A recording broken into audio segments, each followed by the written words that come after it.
শাসকের জন্য একরকম নিয়ম, বিরোধীদের জন্য আরেক রকম নিয়ম, কি বলবেন?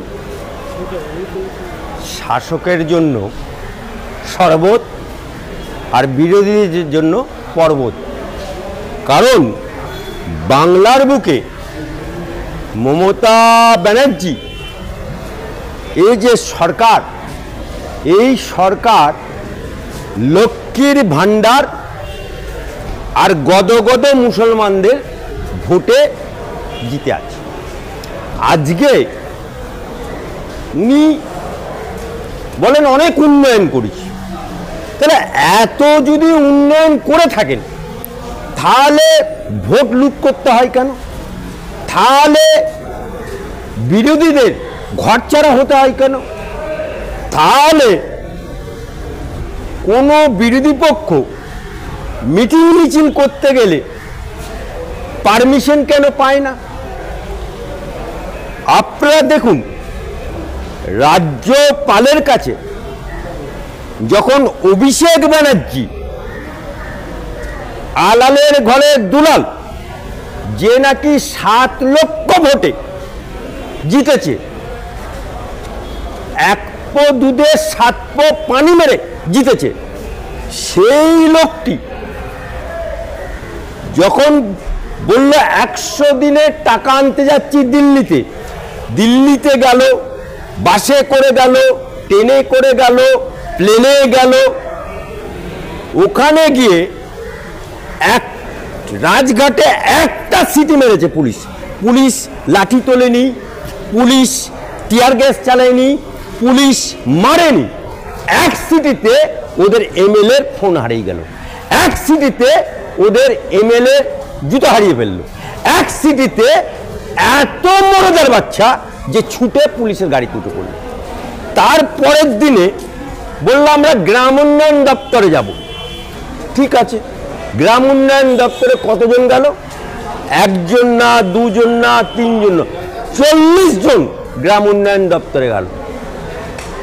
গ্রাম উন্নয়ন দপ্তরে গেল, গ্রাম উন্নয়ন দপ্তরে যাওয়ার পরে গ্রাম উন্নয়ন দপ্তরে ওই 40 জন চা খেলো, বিস্কুট খেলো, আখরোট খেলো, বাদাম খেলো, চানাচুর খেলো, খাওয়ার পরে জল খেলো।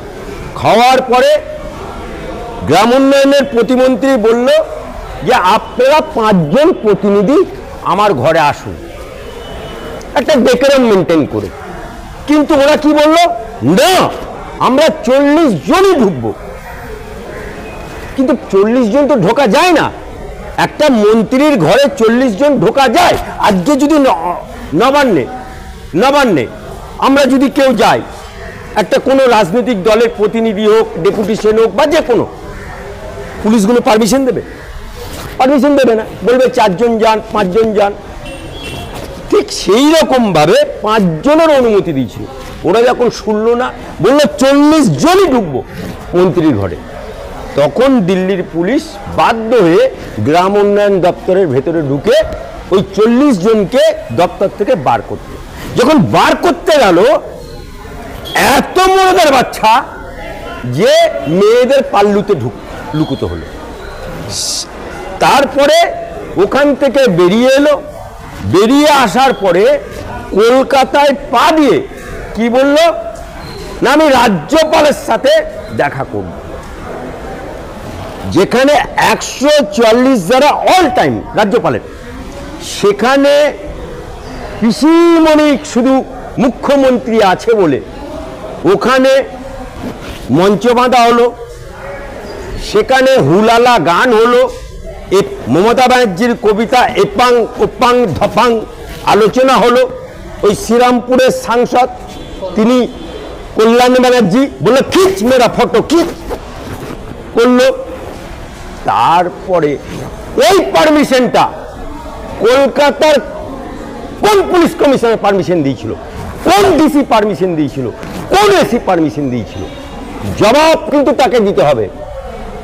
আজকে মহামান্য আদালত ঠিক সেই প্রশ্নটাই করেছে, সেই প্রশ্নটাই রাজ্য সরকারের কাছে করেছে যে অভিষেক ব্যানার্জি ওখানে যে মঞ্চ বেঁধেছিল কার পারমিশন ছিল? রাজ্য সরকারের তরফ থেকে কে পারমিশন দিয়েছে? এই পারমিশনটা দিতে হবে। আজকে ঠিক ওই একই পথে বিরোধী দলের নেতা শুভেন্দু, সে কি করছে? বাংলার যারা বিরোধী পক্ষ, সে সিপিএম হোক, কংগ্রেস হোক, তৃণমূল হোক, বিজেপি হোক, আইএসএফ হোক, যারা তৃণমূলের বিরুদ্ধে, সেই সমস্ত কার্যকর্তা এবং যারা ভোট দিয়েছে তাদেরকে পর্যন্ত ঘরছাড়া করে দিচ্ছে। বিজেপি করেছে বলে একটা মহিলাকে বিভস্ত করে খুন করা হয়েছে। বাংলায় অরাজকতার সৃষ্টি হয়েছে। তার কারণে শুভেন্দু বলছে আমি অবস্থানে বসি। ও কি করলো? অবস্থান সেই রাজভবনের সামনে, অর্থাৎ জৈসা মুগুর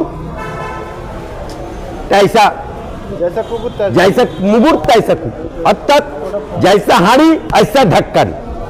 ও ওই প্রস্তাব পেশ করেছে, কিন্তু পুলিশ বা রাজ্য সরকার এখন ফাঁপড়ে পড়ে গেছে। কারণ পিসিমণিদ্বয় মুখ্যমন্ত্রী বলে তার ভাইপোর জন্য একরকম আইন, বিরোধী পক্ষের জন্য আইন। শোনো কলকাতা পুলিশ কমিশনার, আইন সবার জন্য। কিছুদিন আগে দেখলাম যে বিধানসভার ভিতরে সংবাদ মাধ্যমকে যেতে নিষেধ করা হয়েছে। দিন দুয়েক ধরে দেখতে পাচ্ছি যে সেই জায়গায় সংবাদ মাধ্যম যাচ্ছে। কারণটা কি? যে সায়ন্তিকা ঘোষ, যিনি বিধানসভায় জিতেছেন, তাকে শপথ নিতে পারছেন না, রাজ্যপাল সময় দিতে পারছেন না, কিংবা রাজ্যপাল ইচ্ছা করে তাকে শপথ গ্রহণ থেকে বিরত রেখেছেন। তাই ধর্ণা দেওয়ার জন্য তিনি সেই জায়গায় ধর্ণা দিচ্ছেন এবং মিডিয়া পার্সনকে সেখানে যেতে অ্যালাও করেছে, আমরা দেখতে পেলাম। কিছুদিন আগে দেখলাম যে রাজভবনের সামনে দিল্লিতে 100 দিনের টাকা আবাস যোজনার টাকার বঞ্চনায় দিল্লিতে তৃণমূলের শীর্ষ নেতৃত্ব, অভিষেক বন্দ্যোপাধ্যায়ের নেতৃত্বে তারা গিয়েছিল। সেই জায়গায় পুলিশ প্রশাসন তাদেরকে ওখান থেকে উঠিয়ে দেয়।